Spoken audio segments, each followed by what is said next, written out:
Greetings, thank you again. Today, becoming one with. A Greek philosopher from approximately 250 AD had some very interesting comments regarding achieving enlightenment and fulfilling a desire for lasting happiness and well-being. He remarked that rather than looking at finding satisfaction from matter, that one's attention should be directed toward a higher source of creation. Now, this philosopher believed that what you align yourself with, you become that. You become one with that which you desire to be or you desire to acquire. We might say that this viewpoint is very similar to the concept held by the American Indian. The American Indian believed if you want to know how a bird or animal feels, you become that animal in your consciousness through becoming and placing yourself within that being. That is true knowing and beyond just believing. Now, our philosopher believed that we are facing the wrong direction in our desires, and thereby our energies are being aligned with a form of matter existing below us. If our attention would be focused towards our spiritual source, we will become that spiritual source. This philosopher laid out a philosophical system that stepped down from the one source which next created spirit, or the energy and force underlying all existence. And he stepped down to a soul which was individualized in each body of matter.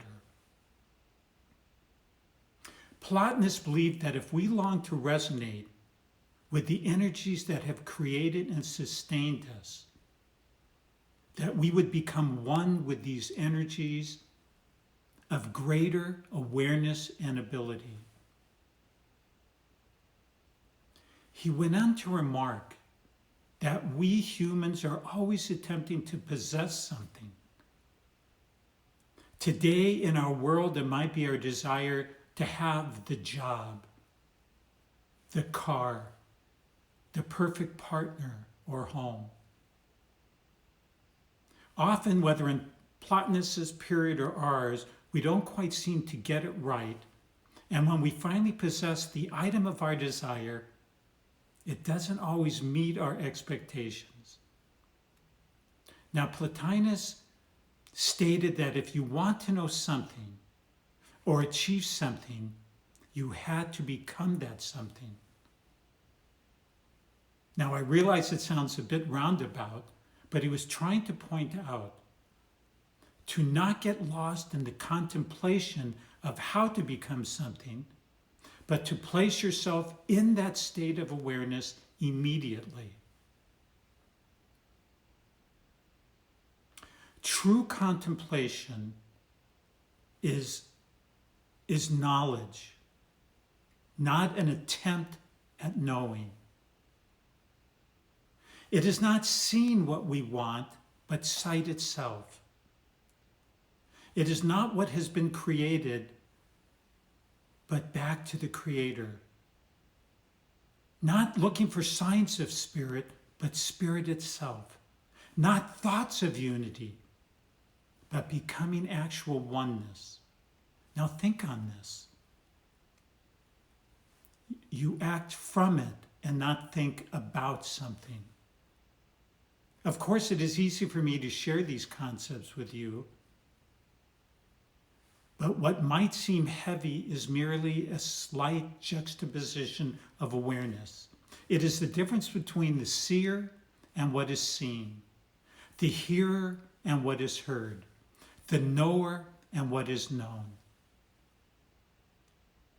Spirit, which is the underlying aspect of all matter, we can become in resonance with if we are able to contemplate it deeply enough. How, you might ask? through the recognition that there is a life-sustaining energy of existence that permeates everything. Everything.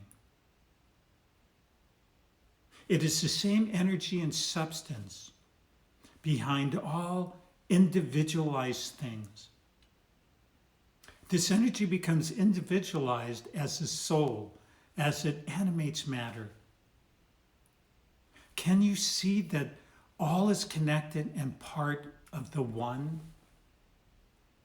If you can recognize and resonate with the underlying energy of all things, then you become and recognize you are spirit. Actually, you already are that spirit. So you are now recognizing that fact. You will know everything that spirit knows. And whatever spirit can do, which is anything and everything, you will be able to do that also to the degree of your awareness of this fact. You will have a more enhanced awareness of possibilities. You will create and desire to be a part of a larger and more profound creation. When you imagine a swan gliding effortlessly over the water, this is depicting gentleness and beauty. It is about a greater knowing in all that you do. You become a more enhanced you. Sense of humor, greater. Sense of self becomes greater. A sense of health, a sense of love, all becomes greater.